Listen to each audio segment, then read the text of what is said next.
มีโอกาสจะจาคะออกไปซะบ่ต้องมีอัตราตัวตนบ่ต้องเป็นที่หนึ่งถ้ามันอาจารย์สร้างผู้เดียวเบิดนี่ความรู้สึกอาจารย์นะคนมาเต็มวัดอาจารย์ปนัญญาฝากถนนอาจารย์สิอิ่มปลื้มสิภูมิใจแต่ถ้าเฮาเนี่ยถ้าบ่ได้นั่งหน้านะโอ้ยเสียศีลวัดนี่กูสร้างนี่ไผมานั่งทางหน้านี่กูคือบ่ได้นั่งหน้าเฮ้ยพอได้แล้วมาทางนั้นพอได้มาใกล้อาจารย์นั่นมันสิมาหาอาจารย์อีกแล้วบ่นั่นเห็นบ่ล่ะฮู้บ่ล่ะกิเลสนั่นปรุงแต่งไป108ผู้ใดปรุงกับผู้ใกล้อาจารย์ผู้ปฏิบัติธรรมหั่นล่ะม่านใหญ่ก็อยู่หั่นบุญใหญ่ก็อยู่หั่นเข้าใจบ่อย่าให้มีแนวนั้นมันพ่ายมาหลายแล้วอันเรื่องพวกนี้มีทุกวัดย้อนบ่เข้าใจตัวอาจารย์มาถ้าเข้าใจแล้วมันสบายเบาเบิกบานพระพุทธองค์ฮู้จักว่าอิหยังจะเกิดแต่ว่าบ่เคยไปหายไปแทรกแซงไปอันนี้ผู้ใดปล่อยให้เกิดซะก่อนค่อยบัญญัติค่อยเทศนาค่อยบอกกล่าวแต่ถ้าเฮาล่ะเข้ายางสวนอาจารย์จะซื้อแล้วว่าไป3 บาทน่ะมันบ่ทันได้เกิดอยู่แม่นบ่ล่ะเข้ายางไกลเฮือนสิก็เข้าลักของจะมันเจ้าปรุงไปไกลเนาะคือบ่เบิ่งพระพุทธเจ้านี่สุดท้ายก็ชักไปให้เรือเสียเขาบ่รักหรอกเขาได้ยินย่ายว่าเนี่ยเขาก็ได้มันใส่กลับไปเหมียนมันก็น่าน่ะเข้าใจบ่กิเลสมันก็มีท่าทางคือกันย่างกายสิรักบักม่วงคอยที่นั่นมันนั่นมันใส่ย่านี่กลับไปเหมียนก็น่าเข้ามาไผได้เสียบาดปากเจ้าของนั่นล่ะเฉยๆไปแล้วก็แล้วเข้าใจเนาะจังซั่นเด้ฮู้ทันมันเด้อแม่เด้อถึงบ่ทันสิน้อยอยู่กันหน่อยๆซ้ำนี่พระอาจารย์ก็อยากให้เข้าใจธรรมอยากมีความสุขอยากคนอยู่นำกันในจำนวนนี้แหละเข้าใจหักกันให้กันมีความสุขน้ำหมองนี้ก่อนจังสิสามารถส่งทอดความสุขออกไปสู่โลกภายนอกได้มันก็สิย่องอาจารย์เบิดบ้านเบิดเมืองแต่อยู่นี่สร้างอาจารย์บ่เข้าใจอาจารย์ก็บ่มีความสุขหรอกบ่เป็นความจริงอันที่เขาย่องก็หลอกลวงเพราะความเป็นจริงไม่ออกบ่เข้าใจอุปถากบ่เข้าใจค่อยตะถางแม่นอยู่บ่ถึงคนเบิดโลกสิบ่ย่องสิบ่ว่าสิบ่เข้าใจบ่ได้มาหาแต่อุปถากเข้าใจไม่ออกเข้าใจอาจารย์ก็มีความสุขในใจแล้วยามพระสกนอนเต็มหลังนางเต็มก้นไปคิดนิมนต์หันนี่ก็บ่ต้องระแวงว่าเขาสิมาแทรกแซงเฮาไปไสก็สบายเข้าใจกันนั่นเด้เพิ่นฮักเพิ่นแพงเฮาล่ะเพิ่นเคารพศรัทธาเฮาสนิทใจแล้วแฮงสิรักษาเจ้าของให้ดีบาดพอเพิ่นวางใจเพิ่นเชื่อใจเฮาคือกันนั่นล่ะให้ความเชื่อใจกันเราบ่ต้องเชื่อใจเจ้าของซะก่อนว่าจะสิไปคิดเขาหลอกแค่นั้นน่ะนะกับทุกๆคนมันแต่อาจารย์ไผสิเป็นหยังกับบาปกรรมเขาตัวสิไปแทรกแซงเขาสิไปตกนรกแทงเขาสิขึ้นสวรรค์แทงเขาจังได๋แม่นบ่ล่ะสิดีที่ซัวก็มันเป็นอีหยังล่ะเฮาก็คือบ่อยู่ซื่อๆอุเบกขาเป็นอยู่บ่เยอะนี่ถ้าอุเบกขาบ่เป็นขามันสิไปเด้บ่ไปเฮ็ดอีหยังบ่ได้ล็อกขาเดี๋ยวมันสิย่างกลับไปนอนน่ะเข้าใจบ่ไปเตะไปถีบราคาอันนี้ฮักไว้แล้วแขวนี่ฮักแล้วเสือตัวนี้บ่กัดผู้ใดมีแต่สินอนรับตาหมวยๆบ่สอนเจ้านั่นตินั่นแหละซ้ำค่าเมื่อครูบาอาจารย์เสียสละทำให้ดูอยู่เห็นเย็นสัมผัสฮักกันแพงกันไผสิว่าไหนก็ตามนั่นคือธรรมะเขาบ้านแข็งแรงเฮาผู้อยู่อาจารย์ต้องเมตตานานๆเพิ่นมา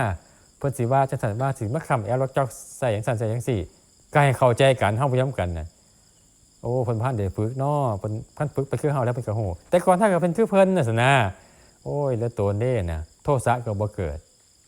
อาจารย์น่ะเห็นเบิดไผเป็นจังนี่บ่ต้องมาฟ้องเป็นที่หนึ่งเห็นเบิดฮู้เบิดสิปากบ่เท่านั้นนะบางคนก็ต้องรอเวลาให้เขาเฮ็ดบุญไปได้หลายค่อยบอกบ่ได้ซ่านี่คาถาศาสตร์น่ะให้สิไปหายบ่หายมันหายคนบ่เป็นเพราะว่ามันสัมมาวาจาเฮามันสิขาดไปถ้าคันคนหายแล้วมันก็บ่ดีขึ้นย้อนเฮาหายเด้มีแต่เสียตื่มก็บ่ปากซะดีกว่าเมตตาเฮาก็บ่สั่นสะเทือนนั่นนะก็ยังดีคือเก่าจิตก็บ่เสียสักแต่ว่าเห็นนี่แหละอาจารย์ใส่สูตรนี้แห่งค่าคือล่ะเฮาบ่ปากบ่แทงขึ้นสร้างการใหญ่ไปเลยผู้นั้นผู้นี้4ผู้นี้ปฏิบัติแม่นบ่ล่ะนี่ก็เป็นความคิดอยู่ครูบาอาจารย์ก็ได้บ่หายบ่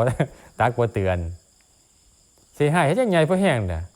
เพราะสิฮู้กันแต่ก็สิฮู้ตัวเนาะว่ามันเด็กน้อยเข้าวัดเนาะน้อยๆก็สิหายหยังเขาเป็นเด็กน้อยใหญ่ขึ้นเขาก็สิฮู้ตัวมันบ่เบิ่งเจ้าของเด้ออย่าไปเบิ่งผู้อื่นสวงบ่ถือหายมันถือเทศมื้อนี้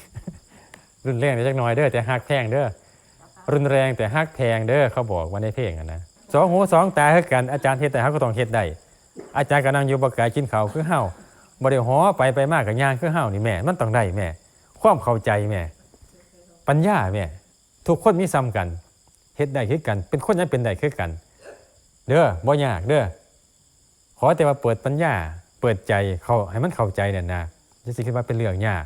คัสสิแพทย์จะได้มองผลทุกคนทำได้ง่ายๆผู้ปฏิบัติธรรมคนมาบ่เครียดต่อแล้วก็บ่ว่าคนคืนให้เกียรติคนเคารพคนบ่ต้องการสิ้นใดๆเป็นอันนี้ไกลๆบ่มีโตแห่งดี มิแต่สิให้โอกาสผู้อื่นเสมอแล้วสิบ่ทำลายโอกาสผู้อื่นจาคะมีประจำใจเสียสละเป็นผู้ประเสริฐที่สุดในจำนวนคนให้ทานนะหาได้จากคนจำนวนร้อยจำนวนพันแต่ว่าในจำนวนคนเสียสละนี่ในคนเสียสละนี่บ่รู้ว่าต้องหาคนจากจำนวนเท่าใดเป็นแสนเป็นล้านจักสิหาได้หรือบ่มีแต่พระพุทธองค์พระสัมมาสัมพุทธเจ้าและข้าสาวกทั้งหลายเท่านั้นที่เป็นผู้เสียสละอย่างแท้จริงเจ้าทั้งหลายก็เป็นได้เริ่มจากสิ่งเล็กน้อยคือพระอาจารย์ว่าเสียสละโอกาสที่ควรจะได้จะมีแต่เป็นส่งต่อเรียกว่าจาคะถ้าเห็นความเสื่อมบุคคลใดมีของดีๆมีของเหลือกินเหลือใช้เขาบริโภคสิ่งดีๆนั้นแต่ผู้เดียวนั่นแหละเป็นทางแห่งความเสื่อมเว้ยอ่านมหอดขอนี่บ่กล้ากินได้อาจารย์ของดีมิแต่ทรงต่อมิแต่ให้ทานไปอากินของดีๆผู้เดียวบ่ใจพี่ใจน้องเนี่ยเสื่อมได้นั่นพระพุทธเจ้าก็บอกไว้เด้แม่นบ่ล่ะปราภวสูตรไปอ่านเมืองติล่ะเสสอนอีหยังความหมายก็แปลออกโยผู้ใดมีเงินมีทองมีของดีๆบริโภคแต่ผู้เดียวบ่แจกจ่ายญาติบ่ให้ทานแก่สัมมณะเอากินแต่ผู้เดียวขอได้เป็นทางแห่งความเสื่อมโบราณเฮาเอาของดีๆไปแจกกันเห็นบ่ได้กับเขาอย่างนี้เอาไปแจกนั่นน่ะเฮ็ดนี่แม่ก็มักใส่คำหลังสิเฮาเอาไปถ้วยต้มปลาให้พ่อใหญ่ก็ย่านผีจับขาที่อาจารย์ก็ได้โอ้ยบ่อยากไปก็ต้องไปคำสั่งคัดบ่ได้แต่เว้นคือบ่ให้ไปมันบ่ทันสุกกลับมาเป็นเฮือนพ่อลุงอีกบานเอ้าสิได้กินข้าวง่ายบ่เฮาเราสลาดมื้อนี้นะเราก็มาแจกข้าวคืนน่ะนะโบราณทำมันบ่ล่ะโอ้แต่แท้แม่ประเทศตามพระเจ้าบ่ผู้ใดตั้งหญิงหรือชายใส่ใจสุรุ่ยสุร่ายเป็นนักเลงสุรานักเลงหญิงเล่นการพนันมาเป็นพอเรือนขอนั่นเป็นทางแห่งความเสื่อมเขาได้ทำลายทรัพย์ที่หาบ่ได้ให้ชิบหายไปพุ่นเด้พระพุทธเจ้าบอกชัดเจนบ่ล่ะสิว่าจังได๋อีกเฮาก็อย่าเป็นเองบ่ต้องว่าแต่เขาตั้งหรอกก็เบิ่งน้อมเข้ามาพิจารณานั่นน่ะผู้ใดใครทำนั่นคือผู้เจริญผู้ใดเกลียดช่างทำผู้ใดเป็นผู้เสื่อมไว้โดดวัดนั่นบ่มักหรอกที่ราการไปนั่นเสื่อมนั่นเฮามาเข้าก็มาบ่ต้องบอกผู้ใดว่าเฮาฮักหรอกมาเฮ็ดมาทำโลดบ่ต้องประกาศม่านสิได้ช่องเข้าใจบ่ปราภวสูตรมงคลละสูตรบางสูตรแห่งความเจริญโดยฝ่ายเดียว38ประการนี่แหละคือของดีในพุทธศาสนาบ่ต้องไปหาหยังเลยเข้าใจมองนี่หนังสือเล่มเดียวนี่หน้าเดียวนี่จบตัวนี้ก็ไปสวรรค์สันฟ้าได้เบิดบ่ต้องหาหยังเขียนข้อให้หนักเลยมงคลละสูตรพอประการแรกบ่ครบคนผ่านนี่